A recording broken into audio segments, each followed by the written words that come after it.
Assalamualaikum warahmatullahi wabarakatuh. Kami dari kelompok 15 ingin presentasikan hasil dari tugas referensi paper yang berjudul Analisis Kinerja Pelabuhan Depapler sebagai simpul tol laut dalam mendukung distribusi logistik di Kabupaten Jayapura. Adapun kelompok 15 yang beranggotakan 3 orang, yaitu Agesti Ayu Wulandari, Zahra Afifah, dan yang terakhir Askia Salsabila. Selanjutnya, definisi dari pelabuhan dan kinerja pelabuhan.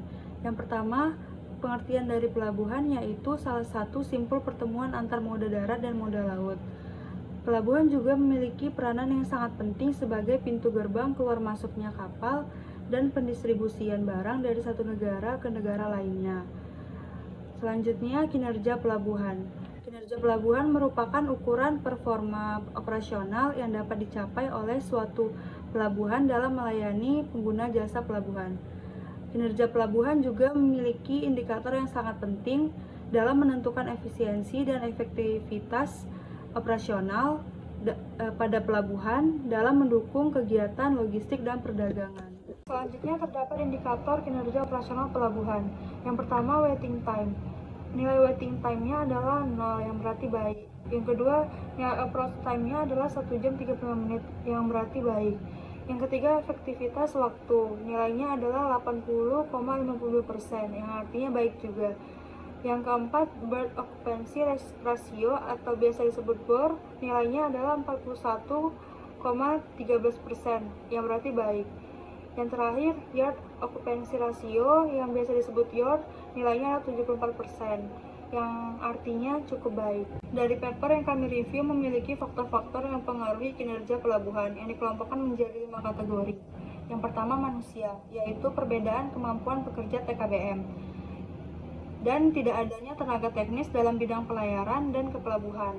Poin yang kedua, fasilitas pelayanan kapal, yaitu keterbatasan alat bongkar muat yang masih dalam tahap pengembangan.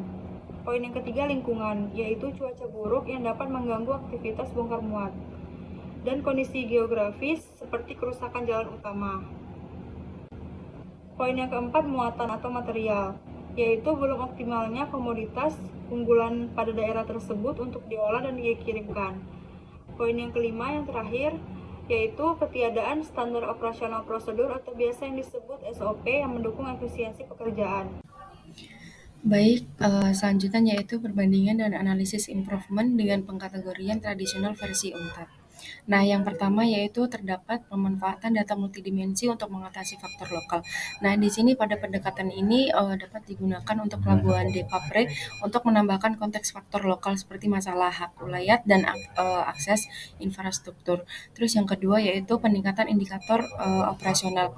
Nah, di kategori UNTAD ini tidak secara spesifik menekankan pada indikator seperti kesiapan peralatan atau kolaborasi antar stakeholder. Nah, penerapan pendekatan ini dapat meningkatkan ketepatan waktu yang secara efisiensi. Yang ketiga yaitu fleksibilitas dengan faktor eksternal, yaitu menganalisis pelabuhan di Papre itu untuk memperhitungkan pengaruh cuaca dan kondisi geografis. Nah, kategori ini sering diabaikan karena dengan metode tradisional, tetapi krusial untuk pelabuhan di daerah dengan karakteristik seperti Papua.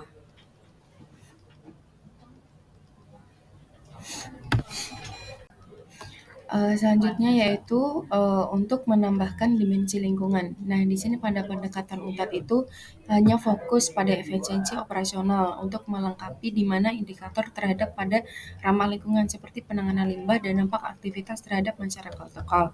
Dan yang terakhir yaitu pengembangan infrastruktur. Salah satu area utama untuk improvement ini adalah pengembangan infrastruktur di pelabuhan, di mana mengacu pada standar UNTAD ini dalam investasi fasilitas pelayanan kapal dan peralatan bongkar muat. Selanjutnya akan dijelaskan oleh teman saya. Selanjutnya kita akan membahas dampak kinerja pelabuhan pada suatu pelabuhan itu sendiri dalam sektor ekonomi dan sektor industri. Dampak kinerja pelabuhan yang baik dapat mempengaruhi beberapa sektor seperti ekonomi dan industri.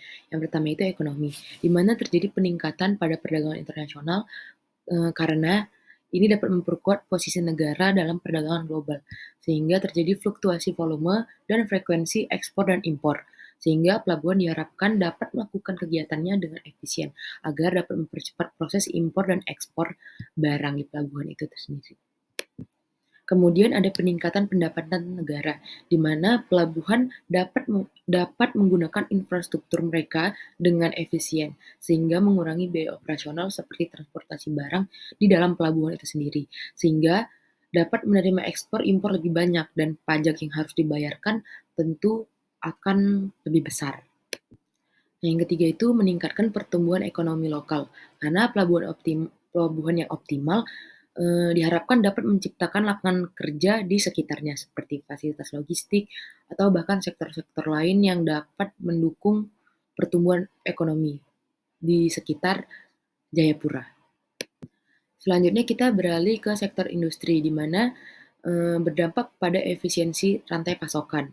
Karena pelabuhan yang baik mampu mengefisiensikan waktu, seperti mengurangi waktu tunggu sehingga dapat mempercepat alur distribusi barang. Ini juga mendukung keberlangsungan operasional industri yang bergantung pada lama waktu distribusi seperti pengiriman bahan baku atau bahan jadi. Selanjutnya ketersediaan sumber daya di mana pelabuhan yang dapat memfasilitasi proses aliran barang dengan baik dan tidak terhambat mampu memberikan akses industri yang lebih murah. Kemudian ada daya saing, di mana pelabuhan yang beroperasi dengan baik dan efisien dapat bersaing di pasar global, karena menjadi pilihan untuk pendistribusian barang dengan biaya yang lebih murah, namun dengan kualitas layanan yang baik. Sehingga itu juga dapat menarik investor dari luar untuk menanamkan modal ke infrastruktur dari pelabuhan itu sendiri.